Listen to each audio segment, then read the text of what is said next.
Powerloom వస్త్ర పరిశ్రమకు సంబంధించి సంక్షోభాన్ని నివారించడానికి మరి రాష్ట్రంలో తెలంగాణ రాష్ట్ర ప్రభుత్వము 2025-26 బడ్జెట్ సమావేశాలు అసెంబ్లీలో నడుస్తూ ఉన్నాయి. రేపు బడ్జెట్ ప్రవేశపెట్టడం జరుగుతుంది కాబట్టి ఈ పవర్లూమ్ పరిశ్రమలో నెలకొన్న సంక్షోభాన్ని నివారించే దిశగా మరి పరిశ్రమ అభివృద్ధి, కార్మికుల సంక్షేమానికి సంబంధించి బడ్జెట్లో దాదాపు 2,000 కోట్ల రూపాయలు కేటాయించాలని చెప్పి ఈ సందర్భంగా మేము పవర్లూమ్ వర్కర్స్ యూనియన్ సిఐటిగా డిమాండ్ చేస్తూ ఉన్నాము. గత 15 నెలల కాలంగా సిరిసిల్ల పవర్లూమ్ వస్త్ర పరిశ్రమలో నెలకొన్న సంక్షోభం వలన ఇక్కడ వస్త్ర పరిశ్రమపై ఆధారపడి పనిచేస్తున్న పవర్లూమ్ కార్మికులు కావచ్చు, అనుబంధ రంగాల కార్మికులు ఉపాధి లేక ఇప్పటికే 15 మంది నేతన్నలు ఆత్మహత్య చేసుకున్నటువంటి పరిస్థితి ఉంది.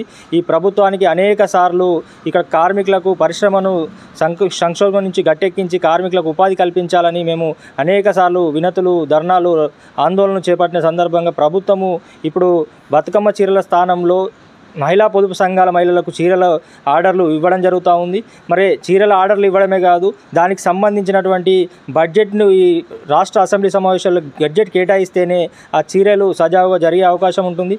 కేవలం మరి కార్మికులకు సంబంధించి కూడా మెరుగైన వేతనాలు వచ్చే విధంగా, కనీసం రోజుకు 1,000 రూపాయల వేతనం వచ్చే విధంగా కూడా కూలీ నిర్ణయించే విధంగా చర్యలు తీసుకోవాలి. అదేవిధంగా కార్మికులకు శాశ్వత ఉపాధి కల్పనలో భాగంగా గత ప్రభుత్వం చేపట్టినటువంటి వర్కర్ టు ఓనర్ పథకం పూర్తి కావాలన్నా కూడా బడ్జెట్ అవసరమైనటువంటి పరిస్థితి ఉంది.